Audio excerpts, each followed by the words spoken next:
Sahyadri bulletin media partner Nagar Sahyadri associated by Sahyadri publication.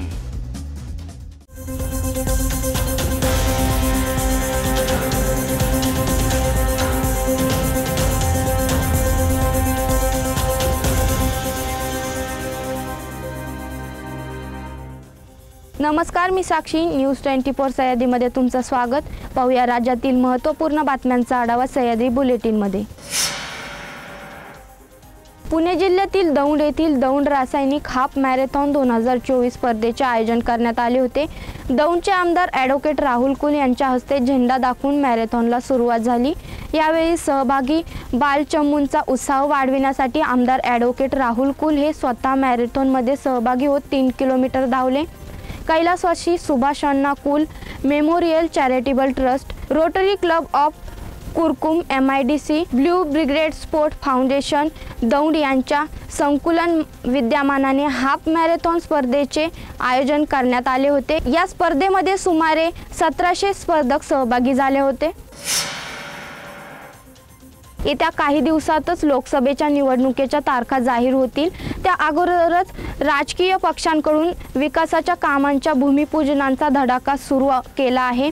यातच डोंबिवली पश्चिम आणि पूर्वेतील 1,35,00,000 कामाचे भूमिपूजन आज माजी नगरसेवक दीपेश म्हात्रे यांच्या हस्ते करण्यात आले। यात मोठा गाव सागरसृष्टी इमारत आणि आनंदनगर येथील सीताराम छाया इमारत येथे आरोग्यवर्धिनी केंद्र स्थापित करण्यात येणार आहे। यासाठी प्रत्येकी 20 लाखांचा निधी देण्यात आला आहे। तर ठाकूरवाडी येथील CMCS शाळा ते ओम कॉम्प्लेक्स पर्यंत रस्त्याच्या काँक्रिटीकरणासाठी 45 लाखांचा निधी देण्यात आला आहे।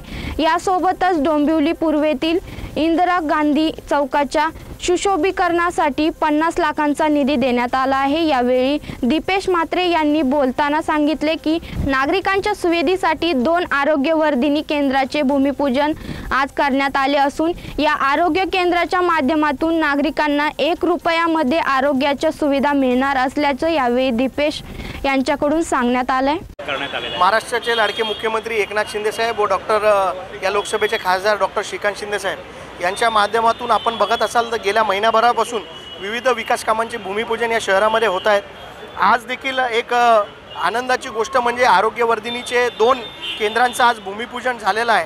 त्याचबरोबर स्टेशन सुशोभीकरणाचं देखील आज भूमिपूजन झालं आहे। या आरोग्यवर्धिनीचे केंद्र आहेत याच्या माध्यमातून नागरिकांना अल्पशा दरामध्ये म्हणजे 1 रुपयामध्ये आरोग्याच्या सेवा मिळणार आहेत। त्याचबरोबर OPD असेल, औषधं असतील हे देखील मोफत असणार आहे।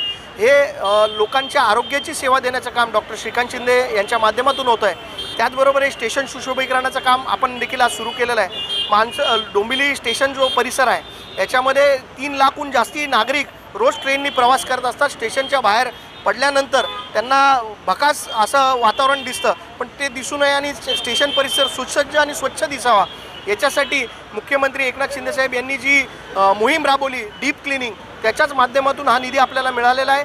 आणि लोकसभेच्या निवडणुकीच्या आधीच राष्ट्रवादीचे अजित पवार गटाला मोठा धक्का बसला असून आमदार निलेश लंके हे आज शरद पवार गटामध्ये प्रवेश करणार आहेत। त्यामुळे अहमदनगर लोकसभा मतदारसंघात आता मोठा भाजपाच्या सुजय विखे यांच्या विरोधात राष्ट्रवादी शरद पवार गटाचे सुजय विखे पाटील अशी लढत होणार हे नक्की झालंय।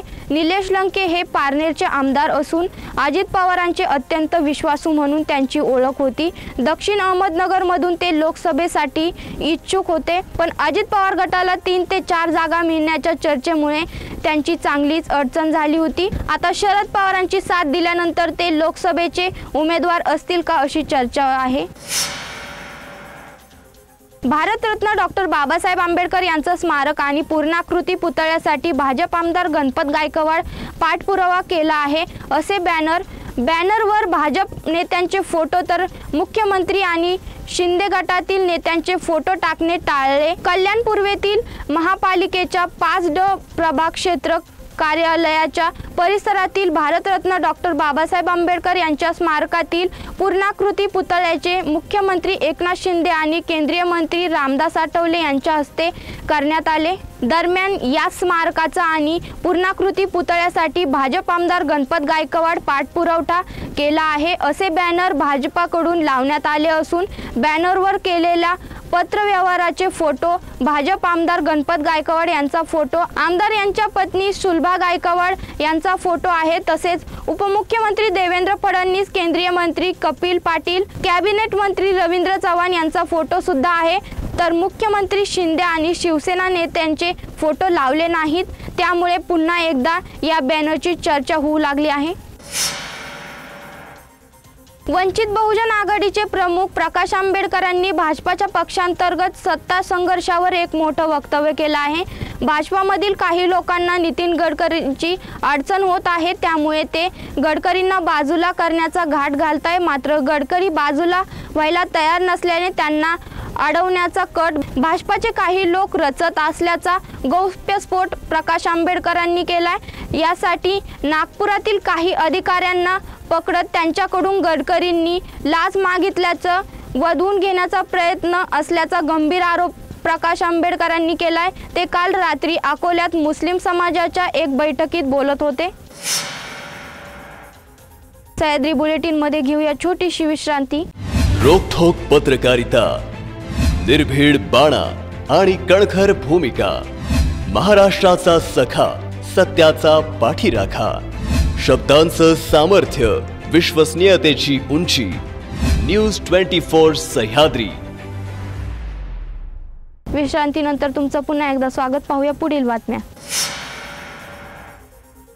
भाजपासोबत सत्तेत गेल्यानंतर अजित पवारांनी महाविकास आघाडीत आणि शरद पवारांच्या संबंधित अनेक भूमिकेमध्ये बदल केलाय। एक भूमिका मात्र त्यांनी कायम ठेवल्याचं समोर आलंय। मुंबईतील कोस्टल रोडच्या उद्घाटनाच्या कार्यक्रमात बोलताना त्यांनी छत्रपती संभाजी महाराज यांचा उल्लेख हा स्वराज्य रक्षक असा केला, तर उपमुख्यमंत्री देवेंद्र फडणवीस यांनी मात्र छत्रपती संभाजी महाराजांचा उल्लेख धर्मवीर असा केलाय।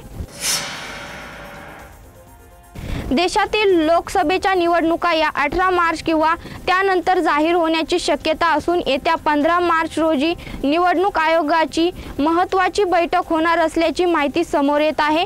15 मार्च रोजी होणाऱ्या बैठकीमध्ये केंद्रीय निवडणूक आयुक्तांच्या रिक्त जागा भरण्यात येतील आणि त्यानंतर सोमवारी 18 मार्च रोजी आचारसंहिता लागू करण्यात येईल अशी सूत्रांनी माहिती दिली आहे। अजित पवार गटाचे पारनेर मतदारसंघाचे आमदार निलेश लंके हे शरद पवार गटात परतणार असल्याची चर्चा गेल्या काही दिवसांपासून सुरू होती। अशातच सोमवारी सकाळपासून निलेश लंके हे आजच शरद पवार गटात घर वापसी करणार असल्याच्या चर्चेने जोर धरला होता, परंतु राष्ट्रवादी काँग्रेसचे संस्थापक शरद पवार यांनी या चर्चांना फेटाळून लावले। पण निलेश लंके यांना पुन्हा पक्षात घेणार नाही याबाबत कोणतेही ठोस भाष्य न करता या प्रकरणी सस्पेन्स कायम ठेवला। शरद पवार हे सोमवारी पुण्यात आयोजित करण्यात आलेल्या पत्रकार परिषदेत बोलत होते। जळगाव धुळे रस्त्यावर एक धक्कादायक प्रकार समोर आला असून बुरखा घालून तरुणीने टोल नाक्याची तोडफोड करून पेटवून दिला आहे। या घटनेनंतर परिसरात खळबळ उडाली असून हा सर्व प्रकार सीसीटीव्ही कैद झाला आहे। दरम्यान घटनेची माहिती मिळताच पोलिसांनी घटनास्थळी धाव घेत विशेष म्हणजे संबंधित टोल नाका आजपासून सुरू होणार होता, मात्र यापूर्वी झालेल्या हल्ल्याच्या घटनेने चर्चेला उधाण आलं आहे। अकोल्यात एका शाळकरी विद्यार्थ्यानं गळफास घेत आपलं जीवन संपवलंय। 15 वर्षीय अल्तमेश बेग इम्रान बेग असं या आत्महत्या करणाऱ्या विद्यार्थ्याचं नाव आहे। 2 शालेय शिक्षकांच्या मानसिक जाचाला आणि त्यांनी केलेल्या मारहाणीतून आत्महत्यासारखं टोकाचं पाऊल अल्तमेशनं उचलल्याचा आरोप मृतकाच्या नातेवाईकांना केलाय। ही घटना अकोला शहरातील खदान परिसरात राहणाऱ्या अल्तमेशच्या राहत्या घरी घडली असून या घटनेमुळे परिसरात एकच खळबळ उडाली आहे। सह्याद्री बुलेटिन मध्ये इथेच थांबतोय। तुम्ही पात्रा न्यूज 24 सह्याद्री।